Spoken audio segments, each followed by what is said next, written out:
ಮೋದಿ ಮೋದಿ ಮೋದಿ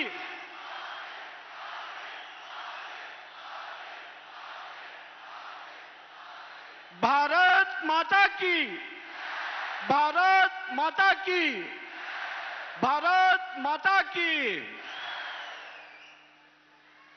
ಆತ್ಮೀಯ ಬಂಧುಗಳೇ, ನಾವೆಲ್ಲ ಎದುರು ನೋಡುತ್ತಿರುವಂತ ಈ ಒಂದು ವಿಶೇಷ ಸಂದರ್ಭ ನಮ್ಮ ಕಣ್ಣ ಮುಂದಿದೆ.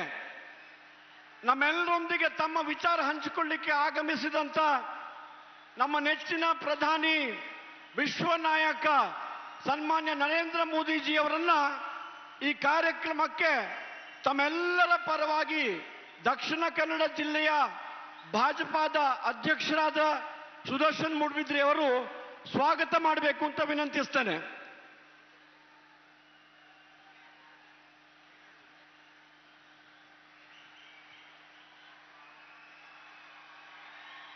ಸನ್ಮಾನ್ಯ ನರೇಂದ್ರ ಮೋದಿ ಅವರಿಗೆ ತಮ್ಮೆಲ್ಲರ ಪರವಾಗಿ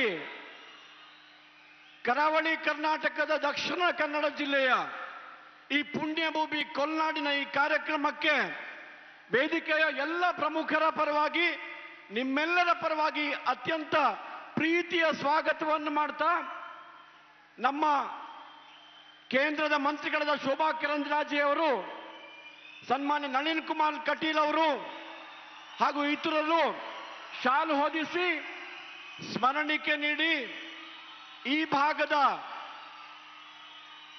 ವಿಶೇಷ ಒಂದು ಕಾಷ್ಟಶಿಲ್ಪವಾದ ಗಣಪತಿಯ ವಿಗ್ರಹವನ್ನು ನೀಡಬೇಕೆಂದು ವಿನಂತಿ ಮಾಡ್ತೇನೆ.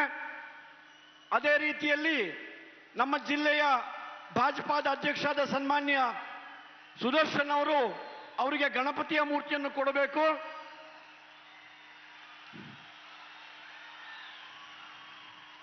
ಉಡುಪಿ ಜಿಲ್ಲೆಯ ಅಧ್ಯಕ್ಷರಾದ ಸನ್ಮಾನ್ಯ ಸುರೇಶ್ ನಾಯಕ್ ಅವರು ಉಡುಪಿಯ ಜಿಲ್ಲೆಯ ಜನತೆಯ ಪರವಾಗಿ ಕೃಷ್ಣ ಮಠದ ಕೃಷ್ಣನ ಸುಂದರವಾದ ವಿಗ್ರಹವನ್ನ ಮತ್ತು ಕೃಷ್ಣನ ಪ್ರಸಾದವನ್ನು ನೀಡಬೇಕು ಅಂತ ವಿನಂತಿ ಮಾಡ್ತಾನೆ.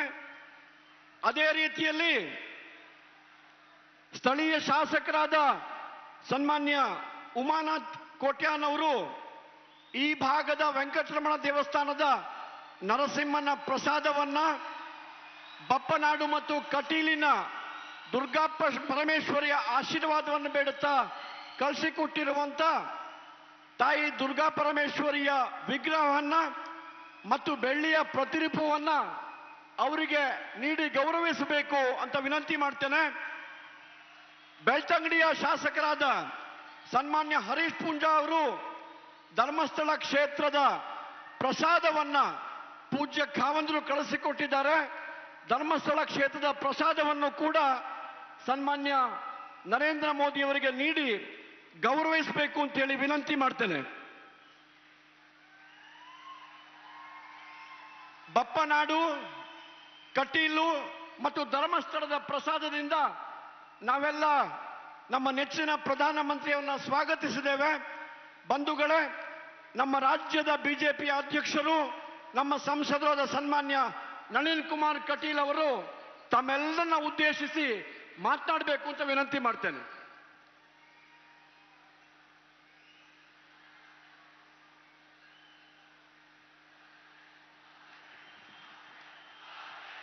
ಒಟ್ಟು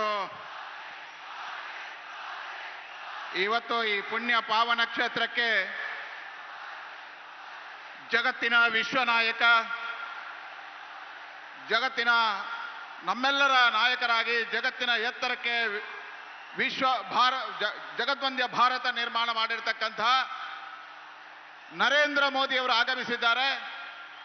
ನುಡಿದಂತೆ ನಡೆದವನ ಅಡಿಗೆನ್ನ ನಮನ ಅಂತ ಕವಿ ಉಲ್ಲೇಖ ಮಾಡ್ತಾನೆ. ಅಂಥ ನರೇಂದ್ರ ಮೋದಿ ಅವರು ಇವತ್ತು ಪುಣ್ಯ ಪಾವನ ಈ ಮುಲ್ಕಿ ಕ್ಷೇತ್ರಕ್ಕೆ ಬಂದಿದ್ದಾರೆ.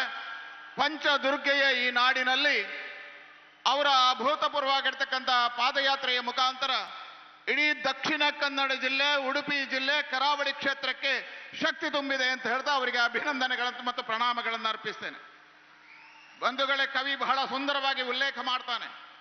ನುಡಿದಂತೆ ನಡೆದವನ ಅಡಿಗೆನ್ನ ನಮನ. ಈ ಜಗತ್ತಿನಲ್ಲಿ ನುಡಿದಂತೆ ನಡೆದ ಅಯೋಧ್ಯೆಯ ಪ್ರಭು ಶ್ರೀರಾಮಚಂದ್ರನ ಮಂದಿರಕ್ಕೆ ಶಿಲಾನ್ಯಾಸ ಮಾಡಿ ಮಂದಿರದ ನಿರ್ಮಾಣಕ್ಕೆ ಕಾರಣೀಭೂತರಾಗಿರುವ ಕಾಶಿ ಕಾರಿಡಾರ್ನ ಮುಖಾಂತರ ಕಾಶಿ ವಿಶ್ವನಾಥನ ಶಕ್ತಿಯನ್ನು ತುಂಬಿರುವ ಗಂಗೆ ಆರತಿಯ ಮುಖಾಂತರ ಭಾರತದ ಸಂಸ್ಕೃತಿಯನ್ನ ಜಗತ್ತಿಗೆ ತೋರಿಸಿರುವ ಏಕೈಕ ನಾಯಕ ಅದು ನರೇಂದ್ರ ಮೋದಿ. ನರೇಂದ್ರ ಮೋದಿ ಅಂತ ಶ್ರೇಷ್ಠ ಆಗಿರ್ತಕ್ಕಂಥ ನರೇಂದ್ರ ಮೋದಿ ಇವತ್ತು ಇಲ್ಲಿಗೆ ಬಂದ. ರಾಮ ಮಂದಿರದ ನಿರ್ಮಾಣದ ಮುಖಾಂತರ ಕರ್ನಾಟಕದ ಸುಪುತ್ರ ಆಂಜನೇಯನ ಭಕ್ತಿಯನ್ನ ಮಾಡಿರ್ತಕ್ಕಂಥ ನರೇಂದ್ರ ಮೋದಿ ಬಂದಿದ್ದಾರೆ. ಬಜರಂಗ ದಳವನ್ನ ನಿಷೇಧ ಮಾಡುವಂತ ಕಾಂಗ್ರೆಸ್ ಅವಸಾನದತ್ತ ಹೋಗುತ್ತೆ, ನಾಶ ಆಗುತ್ತೆ ಅನ್ನತಕ್ಕಂಥ ಸಂದೇಶ ಇಲ್ಲಿಂದ ಹೋಗುತ್ತೆ. ಬಂಧುಗಳೇ, ಇವತ್ತು ನಾನು ಎದೆ ತಟ್ಟಿ ಹೇಳಬಲ್ಲೆ, ಅಧಿಕಾರ ಪ್ರಾಮುಖ್ಯ ಅಲ್ಲ, ಹಿಂದೂ ಧರ್ಮದ ಪುನಶ್ಚೇತನ ಪ್ರಾಮುಖ್ಯ. ಬಜರಂಗ ದಳವನ್ನ ನಿಷೇಧ ಮಾಡತಕ್ಕಂಥ ತಾಕತ್ತಿದ್ರೆ ಕಾಂಗ್ರೆಸ್ಸಿನವರು ಅದನ್ನು ತೋರಿಸ್ಲಿ ಅಂತ ಹೇಳ್ತಾ, ಬಂಧುಗಳೇ, ಇವತ್ತು ಈ ಎರಡು ಜಿಲ್ಲೆಗೆ ನರೇಂದ್ರ ಮೋದಿ ಅವರ ಅಭೂತಪೂರ್ವವಾಗಿರ್ತಕ್ಕಂಥ ಕೊಡುಗೆ ಇದೆ. ದಕ್ಷಿಣ ಕನ್ನಡ ಜಿಲ್ಲೆಯಲ್ಲಿ ಸ್ಮಾರ್ಟ್ ಸಿಟಿಯ ನಿರ್ಮಾಣಕ್ಕೆ, ದಕ್ಷಿಣ ಕನ್ನಡ ಜಿಲ್ಲೆಯ ಚತುಷ್ಪಥ ರಸ್ತೆಗಳ ಕೊಡುಗೆ, ದಕ್ಷಿಣ ಕನ್ನಡ ಜಿಲ್ಲೆಯಲ್ಲಿ ಪ್ಲಾಸ್ಟಿಕ್ ಪಾರ್ಕ್, ದಕ್ಷಿಣ ಕನ್ನಡ ಜಿಲ್ಲೆಯಲ್ಲಿ ಮೀನುಗಾರಿಕಾ ಜಟ್ಟಿ, ದಕ್ಷಿಣ ಕನ್ನಡ ಜಿಲ್ಲೆಯಲ್ಲಿ ಕೋಸ್ಟ್ ಗಾರ್ಡ್ ಟ್ರೈನಿಂಗ್ ಸೆಂಟರ್ ಅನ್ನ ನಿರ್ಮಾಣ ಮಾಡಿ ನರೇಂದ್ರ ಮೋದಿ ಅವರು ಇವತ್ತು ಮಂಗಳೂರಿಗೆ ಬಂದಿದ್ದಾರೆ. ಇಂಥ ಅದ್ಭುತವಾಗಿರ್ತಕ್ಕಂಥ 38,000 ಕೋಟಿ ರೂಪಾಯಿಗಳ ಅನುದಾನವನ್ನು ಈ ಜಿಲ್ಲೆಗೆ ಕೊಟ್ಟಿದ್ದಾರೆ.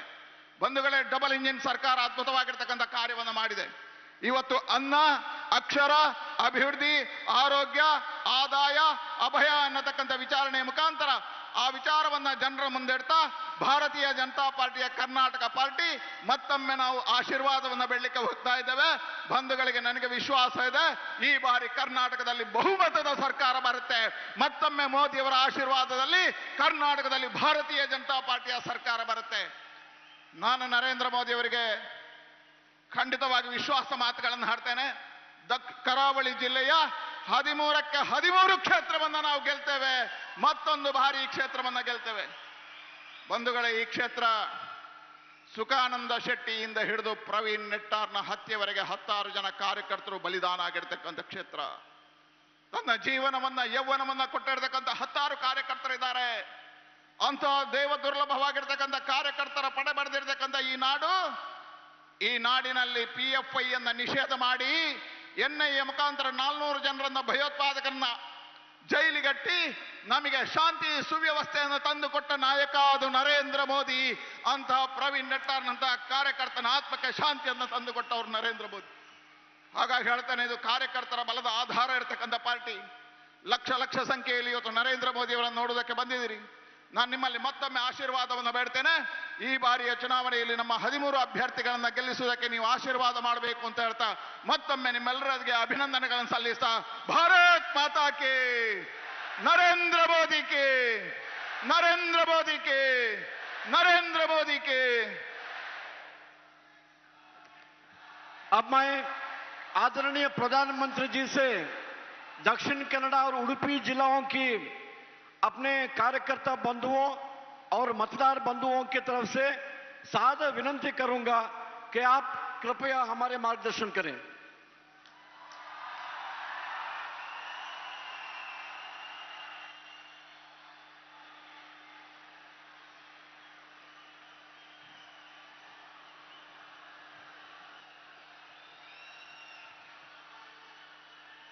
भारत माता की, भारत माता की. जरा दोनों हाथ ऊपर करके दिल्ली तक आवाज पहुंचनी चाहिए. भारत माता की, भारत माता की. बजरंग बली की,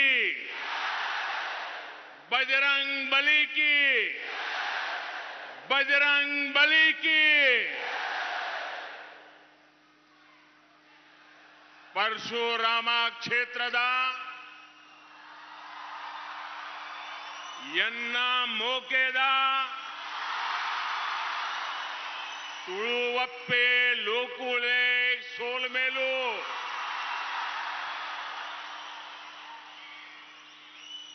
श्री मुल्की वेंकटरमण स्वामी को मेरा नमस्कार.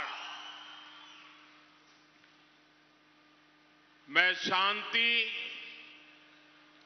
और सद्भाव का संदेश फैलाने वाले सभी मठों,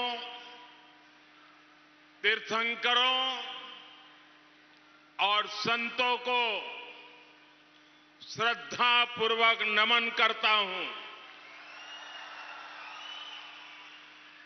पिछले वर्ष मुझे शिवगिरी मठ में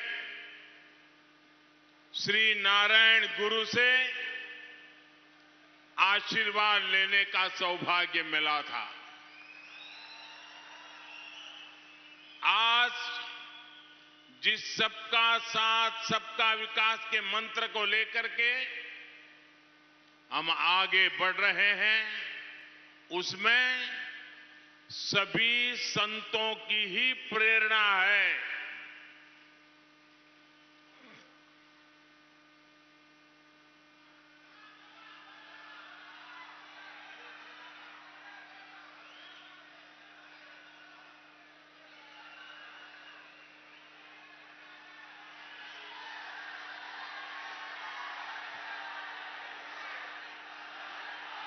ये मुझे बता रहे हैं कि यहां इंटरप्रिटेशन की जरूरत नहीं है,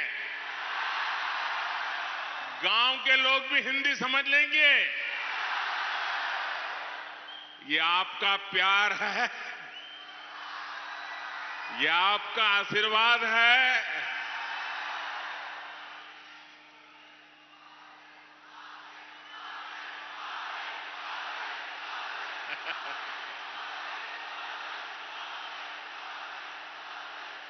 जनता जनार्दन का आदेश हमारे सर आंखों पर। आखिरकार आप ही इस देश के 140 करोड़ लोग, वो ही हमारा रिमोट कंट्रोल है। और इसलिए आपने कहा कि इंटरप्रिटेशन की जरूरत नहीं है, तो मैं आपके आदेश को अपने सर आंखों पे चढ़ा देता हूं। सहोदर सहोदरियरे, 10 मई यानी अगले बुधवार को मतदान का दिन बहुत दूर नहीं है। बीजेपी का संकल्प है कर्नाटका को नंबर 1 बनाना। बीजेपी का संकल्प है कर्नाटका में आधुनिक इंफ्रास्ट्रक्चर का निर्माण करना। बीजेपी का संकल्प है कर्नाटका को मैन्युफैक्चरिंग सुपर पावर बनाना। ये हमारा आने वाले वर्षों का रोड मैप है। वहीं कांग्रेस वोट मांग रही है और क्या कर रही है? कांग्रेस क्या कह रही है जाकर के? वो कहती है कि हमारा एक नेता रिटायर्ड होने वाला है, अब वो जा रहा है, जाते जाते एक दे दो।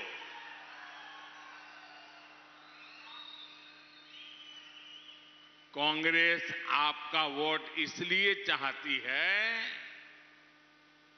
क्योंकि उनका एक नेता रिटायर हो रहा है। कांग्रेस आपका एक वोट इसलिए चाहती है कि बीजेपी सरकार के फैसलों को, जनहित की योजनाओं को, यहां के लोगों के कल्याण के लिए जो काम किए हैं, उन सबको पलटना चाहती है। कांग्रेस कुछ भी कर ले, मैं कर्नाटका में पिछले 3-4 दिन से चुनाव रैलियां कर रहा हूं। छोटे छोटे बच्चों का प्यार देख रहा हूं, माताओं बहनों के आशीर्वाद पा रहा हूं, नौजवानों का जुस्सा देख रहा हूं, किसानों की आंख में उमंग और उत्साह देख रहा हूं और मेरे कानों पर एक ही आवाज आती है, एक ही विश्वास आता है, एक ही संदेश सुनने को मिलता है, एक ही मंत्र गूंज रहा है, ईबारिया निर्धारा, ईबारिया निर्धारा बहुमतदा बीजेपी सरकारा। बंधु भगिनियरे, दक्षिण कन्नड़ और उडुपी शिक्षा के क्षेत्र में टॉपर्स के लिए जाने जाते हैं।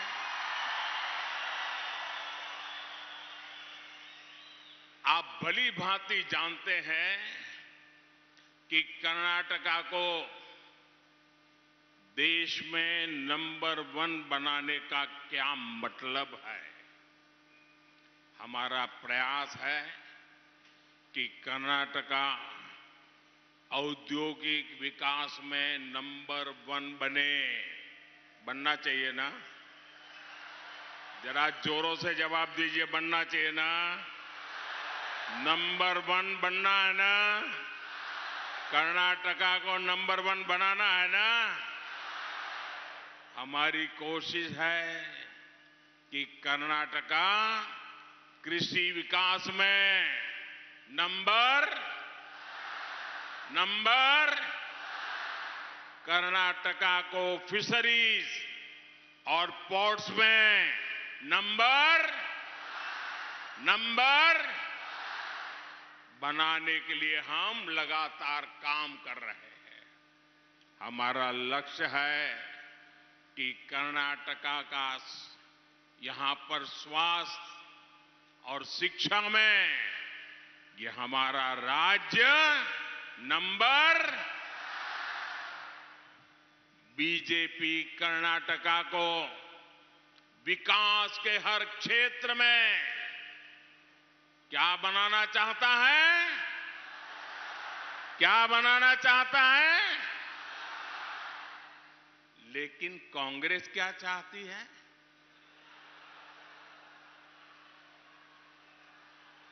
कांग्रेस कर्नाटका को दिल्ली में उनका जो शाही परिवार बैठा है ना, उस शाही परिवार का नंबर 1 एटीएम बनाना चाहती है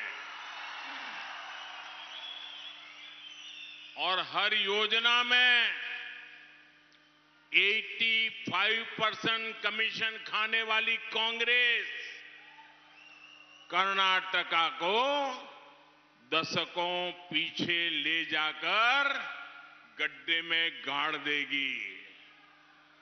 इसलिए कर्नाटका के लोगों को कांग्रेस से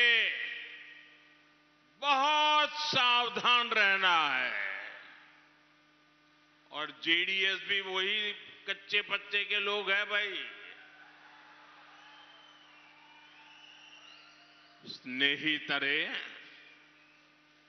दक्षिण कन्नड़ा के जो फर्स्ट टाइम वोटर है, जो जीवन में पहली बार वोट देने जा रहे हैं, कर्नाटका का भविष्य तय करने में वो अपने मत का उपयोग करने जा रहे हैं। ये नए मतदाता, ये पहली बार बनने वाले मतदाता, 18 साल की आयु के मेरे मतदाता बेटे बेटियां, अब वो कर्नाटका का भविष्य तय करेंगे, साथ साथ वो खुद का भी भविष्य तय करने वाले हैं। उनको मैं आज एक जरूरी बात बताना चाहता हूं। नौजवान बेटे बेटियां, पहली बार वोट देने के लिए जाने वाली मेरे बेटे बेटियां, आपको अगर अपना कैरियर बनाना है, अपने मन का काम करना है, तो ये कांग्रेस के रहते संभव नहीं होगा। कर्नाटका में अस्थिरता रही तो आपका भाग्य भी अस्थिर रहेगा। कर्नाटका में स्थिर सरकार नहीं बनी तो आपके संकल्प भी स्थिरता के साथ आगे नहीं बढ़ेंगे, क्योंकि कांग्रेस कर्नाटका में शांति की दुश्मन है। कांग्रेस विकास की भी दुश्मन है। जब कांग्रेस होती है, वहां के निवेशक भागने लग जाते हैं। कांग्रेस आतंक के आकाओं को बचाती है, तुष्टीकरण को बढ़ाती है। अभी राजस्थान में आपको पता होगा क्या हुआ। राजस्थान में कुछ साल पहले एक बम धमाका हुआ था, दशकों लोग मर गए थे, 50 से ज्यादा लोग मर गए थे। आप कल्पना कीजिए, इतना भयंकर षड्यंत्र, 50 से ज्यादा लोग मारे गए, बम धमाका हुआ, लेकिन वहां की कांग्रेस सरकार की पुलिस ने ऐसा काम किया कि ये धमाका करने वाले सारे के सारे दोषी निर्दोष जेल से छूट गए, उनको सजा नहीं दिलवाई। तुष्टीकरण की यही नीति कांग्रेस की एकमात्र पहचान है। क्या ऐसी कांग्रेस को आने देंगे? ऐसी कांग्रेस को आने देंगे? क्या कर्नाटका को बर्बाद होने देंगे? क्या आपके भविष्य को तबाह होने देंगे? सहोदर सहोदरियों रे, देश भर में जहां कहीं भी लोग शांति और प्रगति चाहते हैं, वहां सबसे पहला काम करते हैं। जो राज्य के लोग जग जाते हैं, जो राज्य के लोग आगे बढ़ना चाहते हैं, जो राज्य अपने राज्य की प्रगति चाहते हैं, वो पहला काम करते हैं। क्या काम करते हैं? सबसे पहले वो अपने राज्य से कांग्रेस को बाहर कर देते हैं। जाओ भाई, बहुत हो गया। अगर समाज में शांति है तो कांग्रेस शांत नहीं बैठ पाती। अगर देश प्रगति कर रहा है तो कांग्रेस इसे बर्दाश्त नहीं कर पाती। कांग्रेस की पूरी राजनीति बांटो और राज करो की नीति पर आधारित है। कर्नाटका ने खुद कांग्रेस का ये खौफनाक चेहरा देखा है। जो लोग कर्नाटका में आतंक फैलाने की साजिश में गिरफ्तार होते हैं, कांग्रेस उन्हें बचाने के लिए मैदान में आ जाती है। ये सच्चाई है कि नहीं है? ऐसे लोगों को कांग्रेस बचाती है कि नहीं बचाती है? अगर ऐसे लोगों को बचाएंगे तो शांति आएगी क्या? इतना ही नहीं, रिवर्स गियर कांग्रेस ऐसे एंटी नेशनल लोगों पर दर्ज मुकदमे ना केवल वापस ले लेती है, बल्कि उन्हें छोड़ भी देती है। समाज के विभिन्न वर्ग एकजुट होकर एंटी नेशनल लोगों का विरोध करते हैं, लेकिन रिवर्स गियर कांग्रेस दूसरी दिशा में चलती है और ऐसे ही एंटी नेशनल लोगों से चुनावी मदद लेती है।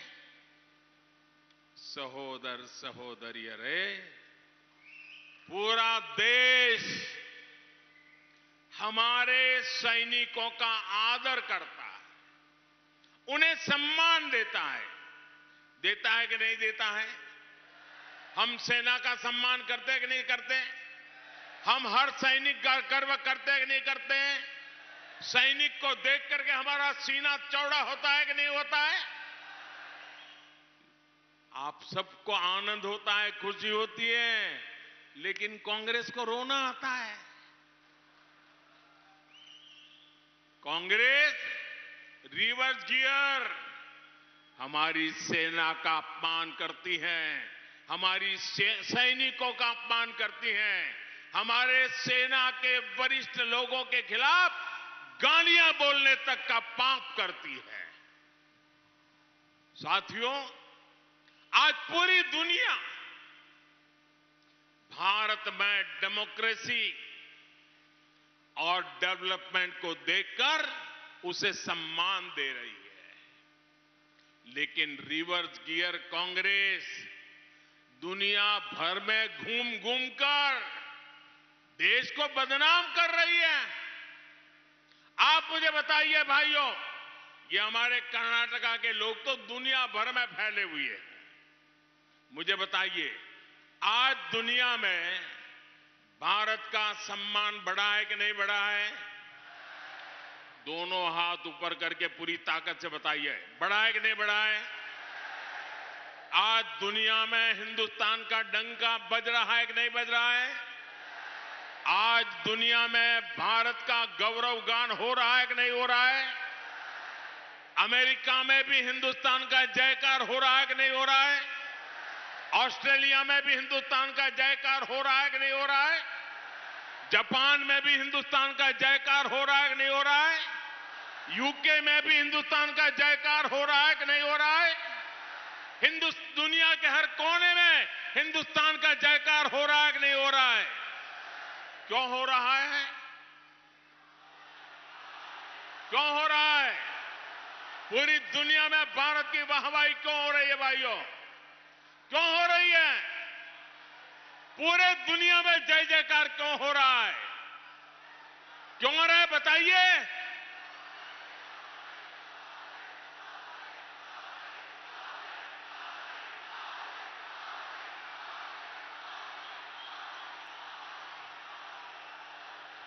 अरे उडुपी के लोग तो टॉपर रहते हैं, टॉपर। आपका जवाब गलत है।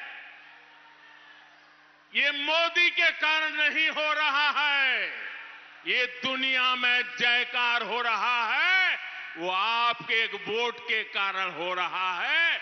आपके वोट की ताकत है, ये आपके वोट की ताकत है कि आज दुनिया में हिंदुस्तान का गौरव गान हो रहा है। आपके एक वोट ने दिल्ली में मजबूत सरकार बनाई, आपके एक वोट ने दिल्ली में स्थिर सरकार बनाई और उसके कारण आज दुनिया में देश का नाम बन रहा है। ये आपके वोट की ताकत है। मुझे बताइए, कर्नाटका का भी पूरी दुनिया में नाम होना चाहिए कि नहीं होना चाहिए? हिंदुस्तान में कर्नाटका का नाम होना चाहिए कि नहीं होना चाहिए? आसाम वाले भी जय कर्नाटका बोलने चाहिए कि नहीं बोलने चाहिए? गुजरात वाले भी जय कर्नाटका बोलने चाहिए कि नहीं बोलने चाहिए? तमिलनाडु वाले भी जय कर्नाटका बोलने चाहिए कि नहीं बोलने चाहिए? जम्मू कश्मीर में भी जय कर्नाटका होना चाहिए कि नहीं होना चाहिए? तो फिर कर्नाटका में स्थिर और मजबूत सरकार चाहिए, भाजपा की पूर्ण बहुमत वाली स्थिर मजबूत सरकार चाहिए। बनाओगे? पक्का बनाओगे? साथियों, शांति और प्रगति के रास्ते पर बढ़ रहा कर्नाटका कभी नहीं चाहेगा कि कोई आकर इसे रिवर्स गियर में ले जाए। इसलिए लोगों ने तय कर लिया है, निर्धार कर लिया है, पक्का मन बना लिया है। ई बारिया निर्धारा, ई बारिया निर्धारा।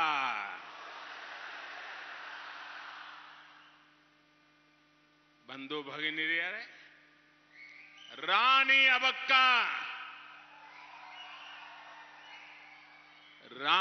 अबक्का जैसी वीरांगनाओं ने ये दिखाया कि हमारी बेटियों का सामर्थ्य क्या है। लेकिन कांग्रेस के कुशासन ने हमारी माताओं बहनों को सिर्फ और सिर्फ अभाव में जीने के लिए मजबूर कर दिया, अभाव ही दिया। कांग्रेस हर समस्या को बनाए रखना चाहती थी ताकि गरीब उसके सामने हाथ जोड़कर खड़ा रहे। टॉयलेट के अभाव में महिलाओं का स्वास्थ्य भी खराब होता था और सम्मान को भी चोट पहुंचती थी।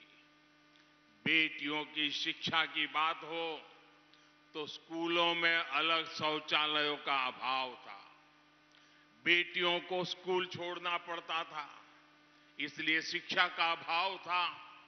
यहां शुद्ध पेयजल का अभाव था, क्योंकि कांग्रेस ने हर घर जल पहुंचाने पर जोर नहीं दिया।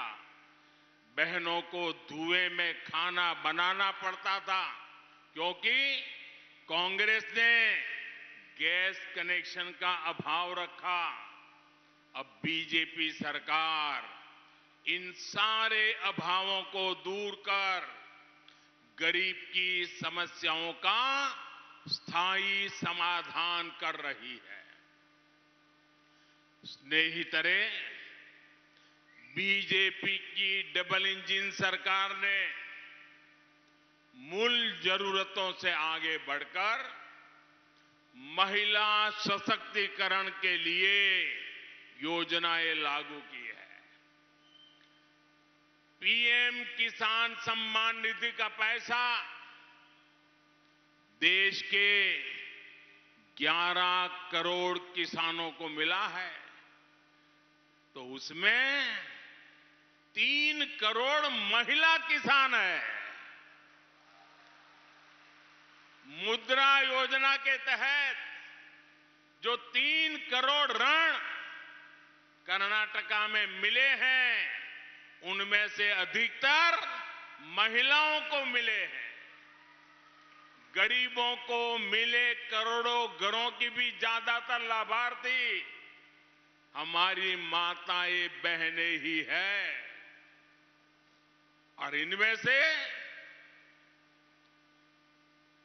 जो गरीबों के लिए हम घर बना रहे हैं, और घर की कीमत आज लाखों रुपयों में होती है। इसका मतलब जिसको घर मिल जाता है ना, वो लखपति बन जाता है। और हम घर माताओं बहनों के नाम पर देते हैं, और इसलिए आज देश में हमारी लाखों माताएं बहनें लखपति दीदी के नाम से जानी जाने लगी हैं, लखपति दीदी बन गई है। कल तक झुग्गी झोपड़ी में रहने वाली मां बहन आज जब लखपति दीदी बन जाती है, तो मेरा देश आगे बढ़ना पक्का हो जाता है। दोस्तों, आपने देखा होगा आज चारों तरफ G20 की धूम मची हुई है। बच्चा बच्चा G20 बोलने लगा है। G20 तो कई वर्षों से चल रहा है, लेकिन दुनिया को भी पहली बार पता चला कि G20 क्या होता है, वो हिंदुस्तान के हर राज्य ने दिखा दिया है। छोटे छोटे शहरों में G20 की समिट हो रही है और आपको खुशी होगी, G20 का एक मुख्य एजेंडा क्या है? Women lead development. सिर्फ वुमेन डेवलपमेंट नहीं, विमेन लेड डेवलपमेंट। माताओं बहनों की शक्ति को हम कितना महत्व देते हैं, ये आज G20 समिट में भी गूंज रहा है। दोस्तों, सहोदर सहोदरियर, कर्नाटका की लंबी कोस्टलाइन के रक्षक हमारे मछुआरे भाई बहन हैं, लेकिन कांग्रेस की सरकारों ने इन्हें भी अभाव में रखा है।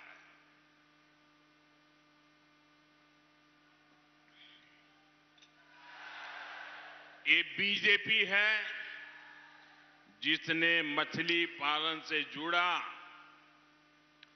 देश में पहली बार एक अलग मंत्रालय बनाया।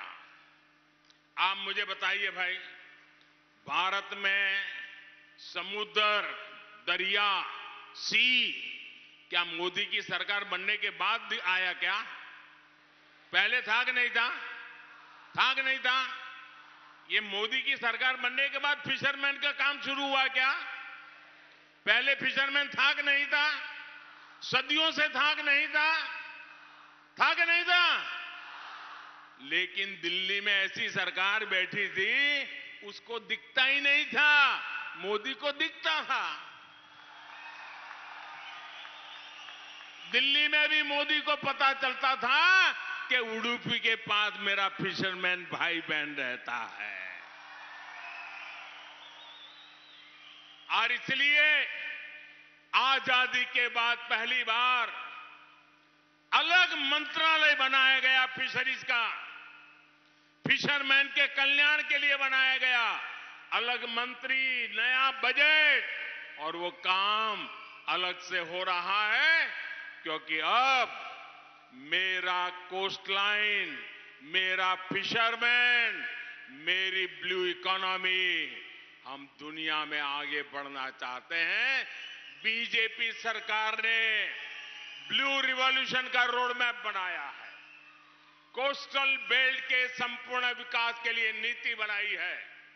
बीजेपी ने मछुआरों और फिशरी सेक्टर के लिए पहली बार पीएम मत्स्य संपदा योजना बनाई है। यहां येदियुरप्पा जी और बोम्मई जी की सरकार ने भी मत्स्य सिरी योजना लागू की है।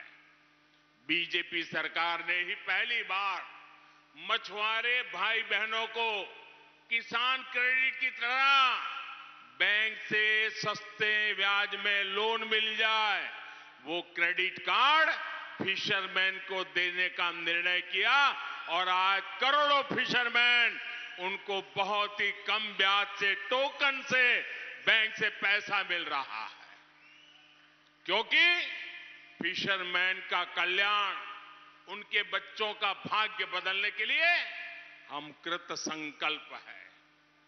बंधु भगिनीयर है, डबल इंजन सरकार के इन कामों के सार्थक परिणाम आज दिख रहे। आजादी के बाद से 2014 तक इनलैंड फिशरीज और एक्वाकल्चर का उत्पादन करीब 60 लाख टन ही पहुंचा था। ये आंकड़ा आप याद रखोगे? मैं जरा आंकड़ा बोलता हूं, याद रखोगे? जरा जोर से जवाब दो तो मुझे भी कुछ कहने का मन करे। आजादी से 2014 मोदी आया तब तक 60 लाख टन का उत्पादन होता था। कितना? 60 लाख। कितना? 60 लाख टन। कितना? मोदी के आने के बाद 9 साल में 60 लाख टन 120 लाख टन से ज्यादा हो गया। 120 लाख टन। बताइए भाई, ऐसा काम करने वाले लोग चाहिए कि नहीं चाहिए आपको? तेज गति से आगे बढ़ने वाले लोग चाहिए कि नहीं चाहिए? ये जितने कमल लेकर के आए हैं ना, वो वही काम करने वाले लोग हैं। यानी डबल इंजन सरकार के सिर्फ 9 वर्षों में इनलैंड फिशरीज उत्पादन 2 गुना हो गया है। इसका सीधा लाभ दक्षिण कन्नड़ा और उडुपी जैसे क्षेत्रों में मेरे हजारों मछुआरे भाई बहनों को हुआ है। और इसीलिए समंदर की लहरों के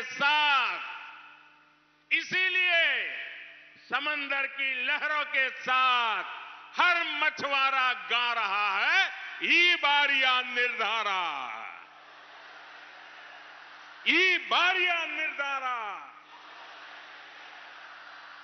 स्नेहितरे,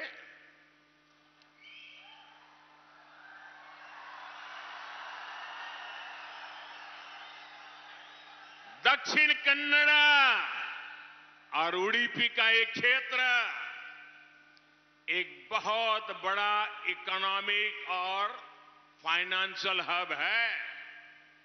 इस क्षेत्र ने देश के बैंकिंग सेक्टर को नई दिशा दी है। इसलिए इसे क्रेडल ऑफ बैंकिंग भी कहा जाता है। नई पीढ़ी को मालूम है कि नहीं मालूम है? ये क्रेडल ऑफ बैंकिंग है। यहां बड़ी संख्या में युवा अपना भविष्य बनाने आते हैं, बड़े बड़े सपने लेकर आते हैं। यहां के लोगों के पास एजुकेशनल इंस्टीट्यूट विकसित करने का भी विजन है और बीजेपी का प्रयास यहां के लोगों को इस विजन को विस्तार देने का है। स्नेहितरे, आज कई सेक्टर्स में हमने कर्नाटका के युवाओं की वजह से बड़ी उपलब्धियां हासिल की है और इसलिए आज मैं कर्नाटका की युवा शक्ति को हृदय से अभिनंदन करना चाहता हूं। दोस्तों, कर्नाटका आज भारत की स्टार्टअप क्रांति को ताकत दे रहा है और यहां के सामान्य परिवारों से आने वाले युवा वेल्थ और वैल्यू क्रिएटर्स बन रहे हैं। हमारी सरकार ने स्पेस सेक्टर में बड़े सुधार किए। हमने इस सेक्टर के दरवाजे प्राइवेट प्लेयर्स के लिए खोल दिए। वो कौन सा राज्य है जहां स्पेस सेक्टर में शानदार प्रदर्शन कर रहा है? आपको मालूम है वो कौन सा राज्य है? वो किस राज्य के युवा है जो स्पेस की दुनिया में हिंदुस्तान का झंडा फहरा रहे हैं? मालूम है वो कौन सा राज्य है? कौन सा राज्य है? ये मेरा कर्नाटका है। ये मेरे कर्नाटका के युवा आज स्पेस में अपना परचम लहरा रहे हैं। यहां के युवा रॉकेट और सैटेलाइट भी बना रहे हैं। दोस्तों, कुछ हफ्ते पहले हमने देखा कि एचएएल ने अब तक का सबसे ज्यादा प्रॉफिट बनाया है। वही एचएएल, वही कर्नाटका, वही काम करने वाले लोग। इतने वर्षों से एचएएल चल रहा था, पहली बार सबसे ज्यादा प्रॉफिट हुआ। कारण क्या? कारण क्या? कारण क्या? कारण क्या? ईमानदारी से देश की सेवा करने वाली भाजपा। हमारी सरकार ने यूएई और ऑस्ट्रेलिया के साथ व्यापार समझौता किया है। इन जगहों पर कर्नाटका के बहुत सारे लोग रहते हैं। इस व्यापार समझौते से बिजनेस और किसानों के लिए बहुत से नए अवसर तैयार हुए हैं। इसलिए जब भी कर्नाटका के फ्यूचरिस्टिक ग्रोथ की बात होती है, लोगों की एक ही पसंद होती है, बीजेपी, बीजेपी, बीजेपी। सहोदर सहोदरियों, बीजेपी युवाओं के भविष्य को आज सर्वोच्च प्राथमिकता दे रही है। जब भी मैं अगले 25 वर्ष के अमृतकाल की बात करता हूं, तो उसमें भारत के नौजवानों का सामर्थ्य ही प्रतिबिंब होता है। हम ज्यादा से ज्यादा इनोवेशन को बढ़ावा दे रहे हैं, युवाओं के लिए नए अवसर बना रहे हैं। आज ग्लोबल स्टार्टअप की दुनिया में भारत की चर्चा होती रहती है। हमारे युवाओं ने हमें दुनिया का तीसरे सबसे बड़ा स्टार्टअप इकोसिस्टम बनाया है। 2014 में कुछ गिने चुने स्टार्टअप भारत में थे। आज भारत में करीब 1 लाख स्टार्टअप हो गए। 1 लाख। हमारे युवाओं ने यूनिकॉर्न का शतक बना दिया है। यूनिकॉर्न वो कंपनी होती है जिसकी कीमत $1 बिलियन यानी 8,000 करोड़ रुपए से ज्यादा आंकी जाती है। बीजेपी सरकार स्टार्टअप इकोसिस्टम को पॉलिसी सपोर्ट दे रही है। हम उन युवाओं के साथ खड़े हैं जो हर चुनौती से टकराना चाहते हैं। बंधु भगिनीर, हम भविष्य के लिए देश में लाखों युवा इनोवेटर्स को तैयार करने के लिए लगातार काम कर रहे हैं। आज देश भर में 10,000 अटल टिंकरिंग लैब मौजूद है। इनमें अब 75 लाख से ज्यादा विद्यार्थियों को आधुनिक टेक्नोलॉजी, इनोवेशन और नई संभावनाओं की ट्रेनिंग दी गई है। इससे उनकी जिज्ञासाएं और बढ़ती जाती है। जो युवा इंटरेस्टिंग स्टार्टअप आइडिया लेकर आते हैं, उनको पूरी मदद दी जाती है। एक तरह से ये स्टार्टअप नर्सरी की तरह है।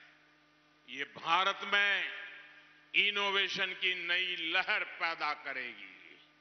स्नेहितरे, आप जानते हैं आज भारत की इकोनॉमी दुनिया में 5 नंबर पर पहुंच गई है।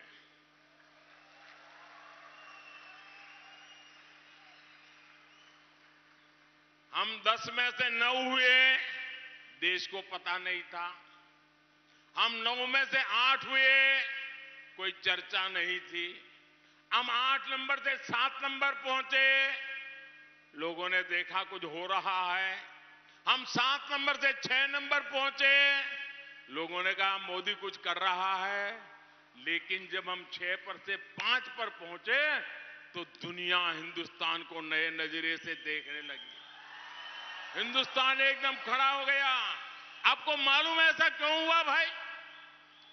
ये देश की इकोनॉमी 5 नंबर पर पहुंचते ही देश में एक नई ऊर्जा आ गई। क्या कारण है मालूम है? मालूम है? कारण बहुत महत्वपूर्ण है। पहले हमारे आगे इंग्लैंड था, 250 साल तक जिसने हम पर राज किया था। हमें गुलाम बना करके वो रहते थे। ये मोदी सरकार है, उसने उसे पीछे करके 5 नंबर कर दिया। दोस्तों,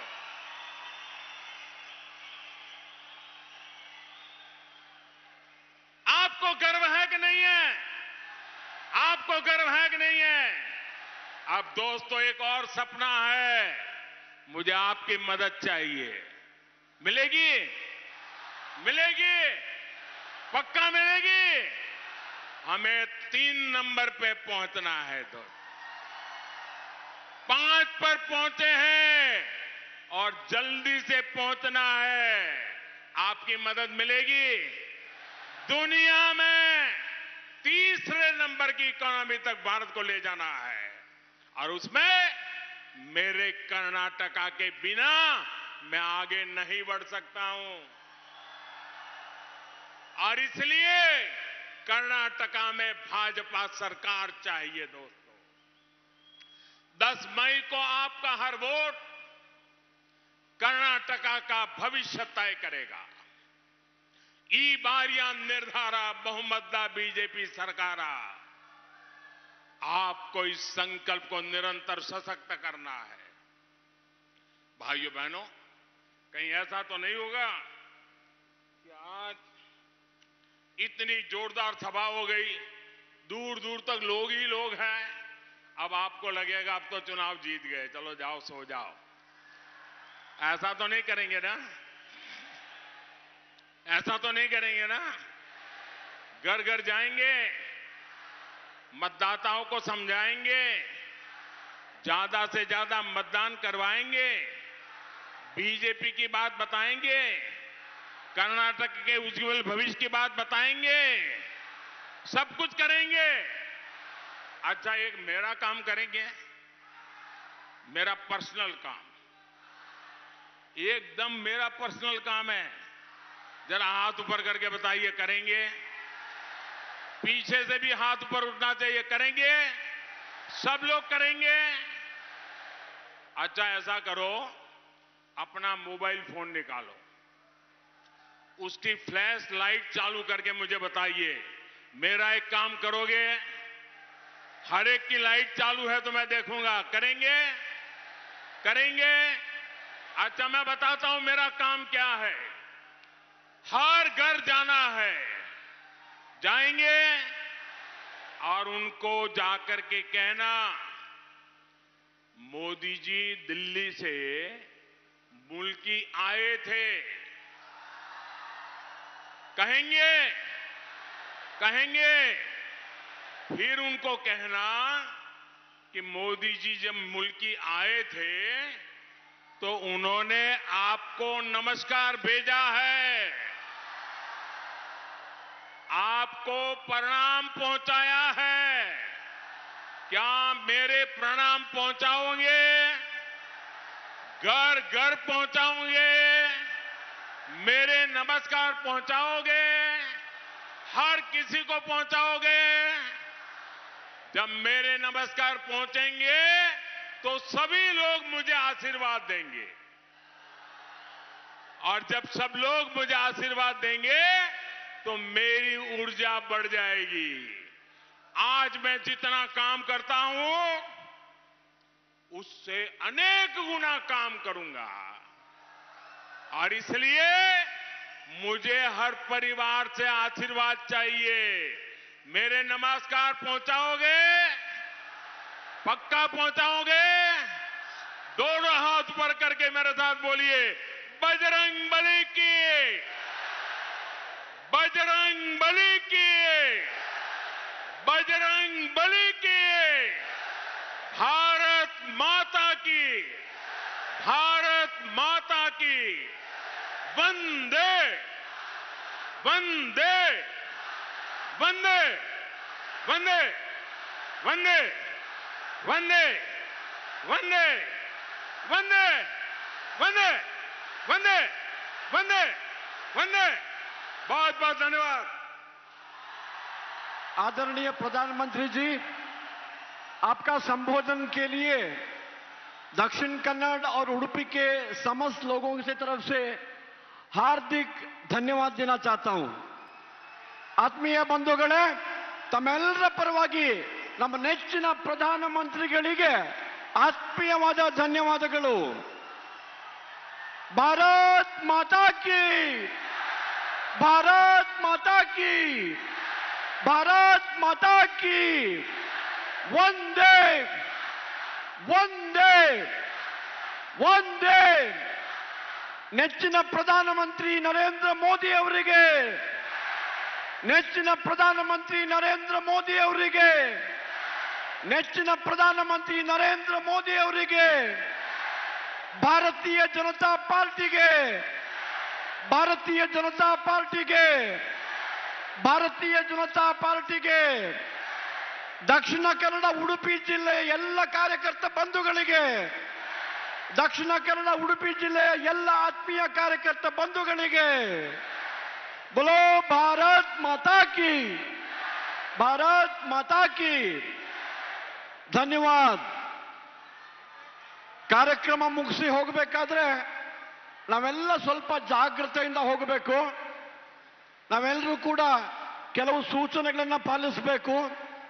ಸಭಾಂಗಣ ಬಿಟ್ಟು ತೆರಳಬೇಕಾದ್ರೆ ನೀವೇನಾದ್ರೂ ನಿಮ್ಮ ಮೊಬೈಲ್ ಗಿಬೈಲ್ ಬಿಟ್ಟು ಹೋಗಿದ್ರೆ ದಯವಿಟ್ಟು ಆ ಕಡೆ ನೋಡಿ ತೆಗೆದುಕೊಂಡು ಹೋಗಬೇಕು.